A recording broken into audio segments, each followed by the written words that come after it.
Lorsque on va dire « je suis Bernard », on va tous être Bernard. Pourquoi tendre l'autre joue? J'ai un seul message pour toi aujourd'hui. Je te dis de ne plus tendre l'autre joue. Quand un nègre prêche l'estime de soi, l'amour de ses semblables, l'impérialisme appelle cela de la haine. Sans doute parce que notre peuple a été programmé par l'oligarchie à aimer tout le monde à l'exception de lui-même. Kémy Séba. Alors avant de commencer, abonne-toi, active la cloche de notification pour ne rater aucune vidéo, commente, like et partage. Moi et la famille, c'est Mboka, bienvenue sur Africa Liboso, tendre l'autre joue. Qui n'a jamais entendu cette expression qui aujourd'hui est ancrée même dans le langage courant, dans le langage commun. Comme pour dire qu'on ne va pas se laisser faire ou qu'on ne va pas se laisser prendre en victime. Je suis sûr que vous avez déjà entendu, je ne vais quand même pas tendre l'autre joue sans rien faire. Alors tendre l'autre joue. Toi qui regardes cette vidéo, j'ai un seul message pour toi aujourd'hui. Il n'y a pas 10 000 messages, mais un seul. Ne plus tendre la joue. Pourquoi se positionner en victime? Pourquoi tendre l'autre joue? Ne prends pas plaisir à te positionner en victime. Ne prends pas plaisir à porter le blason du faible. Ne prends pas plaisir à vouloir encaisser des coups qui ne te sont pas destinés à la base. Tendre l'autre joue, ce n'est pas à cela que se résume la vie. En tout cas, si l'on dit vouloir vivre, si vivre t'intéresse. Comme Mohamed Ali devant Foreman, ne sois pas impressionné par l'adversité. Quelle qu'en soit sa hauteur.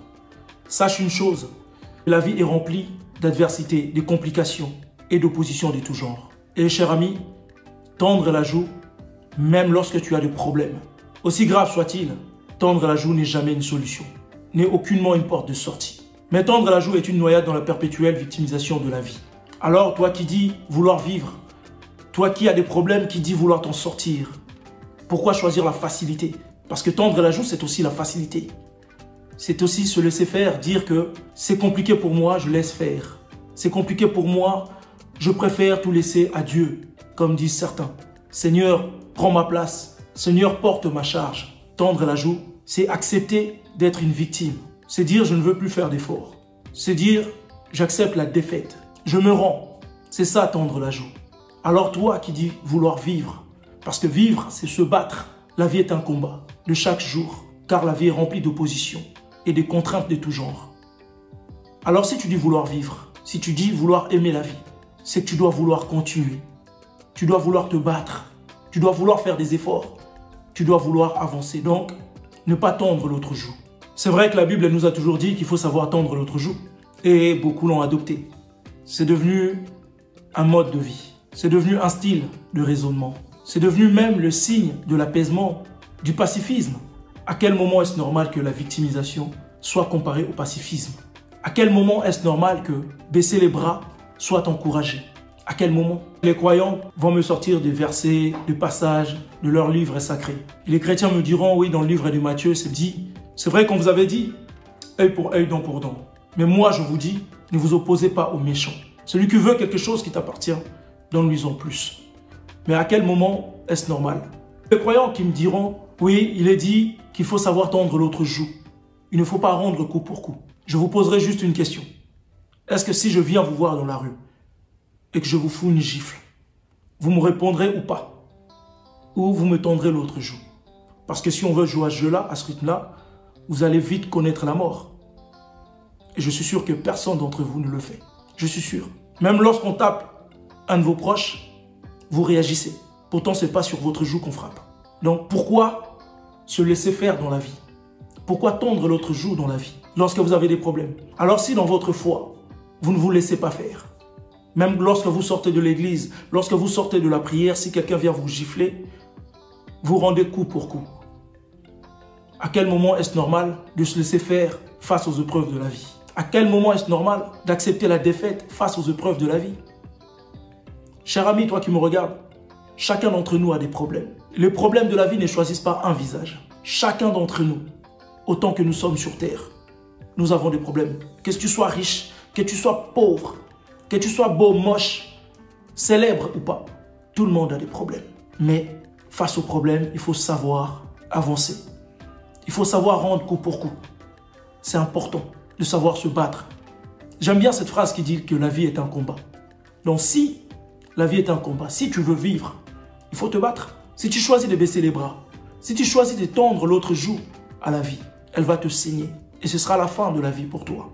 Parce que vivre, c'est se battre. Et celui qui baisse les bras ne vit pas, survit. Qui voudrait passer sa vie à continuellement survivre?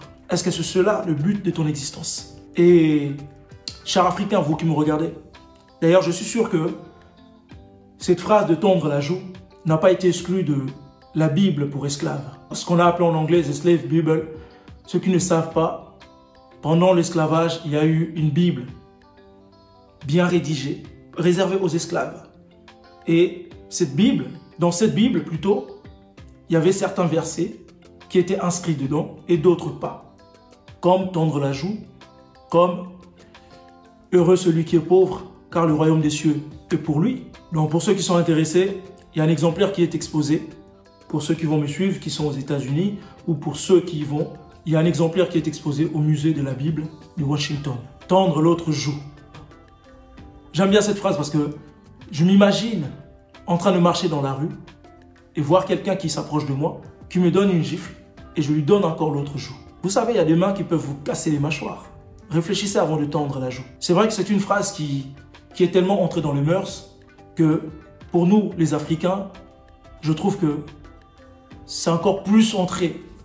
C'est encore parti plus loin que dans nos mœurs. C'est devenu notre identité. Beaucoup d'entre nous ont adopté cette mentalité, cette philosophie de tendre l'autre joue. Et c'est quelque chose que nous voyons souvent. Nous sommes devenus inconscients, nous avons embrassé cette philosophie de tendre l'autre joue, de la tendresse hypocrite, cette philosophie de la douceur esclavagiste et du pacifisme préfabriqué réservé aux Africains.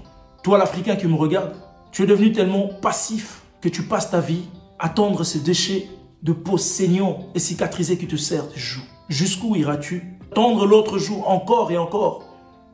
Et cela se percute même dans la vie de ceux qui t'entourent. Mon frère, ma soeur, toi qui me regardes, c'est un message que tu devrais prendre vivement et personnellement dans ta vie. Fais le tour de ta vie, pose-toi des questions.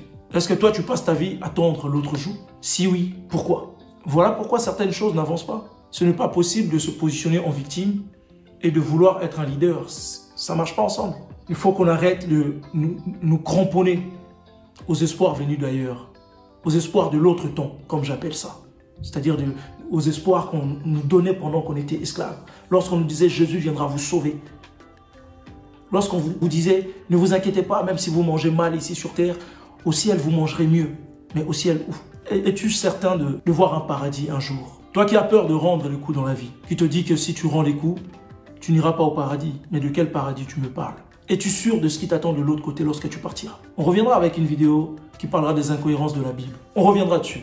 Donc je disais, ma soeur, mon frère, arrête de t'accrocher aux espoirs venus d'ailleurs, aux espoirs de l'autre temps, à cette vision du bien et du mal purement fabriquée pour les Africains. Comme si les Africains étaient un sac de boxe sur qui tout le monde pouvait venir frapper, sans se dire qu'il y aura des conséquences. Commence à t'éveiller. Comprends que nous sommes dans un monde dans lequel les conséquences ouvrent les yeux des autres. Quelqu'un qui vient te frapper aujourd'hui une fois, qui te refrappe demain, si tu ne fais jamais rien, si tu ne ranges jamais coup pour coup, cette personne-là ne sera jamais enseignée. Pour cette personne, tu seras toujours une victime. Elle ne comprendra jamais que tu peux rendre des coups. Mais le jour où tu rendras un coup, et même si ton coup n'est pas plus fort que le sien, il se dira, c'est quelqu'un qui peut rendre des coups, c'est pas un sac de boxe. Donc il va falloir que je fasse attention. Aujourd'hui, peut-être son coup n'était pas très fort, mais demain ou après-demain, c'est quelqu'un qui pourra me mettre KO. Adoptez cette mentalité. Et sachez-le bien que si vous commencez à rendre coup pour coup, même votre entourage qui vous regardait avant vous faire taper dessus, vont se dire, attention, il ne faut pas aller l'embêter celui-là. Il ne se laisse pas faire. Il ne tend pas l'autre joue.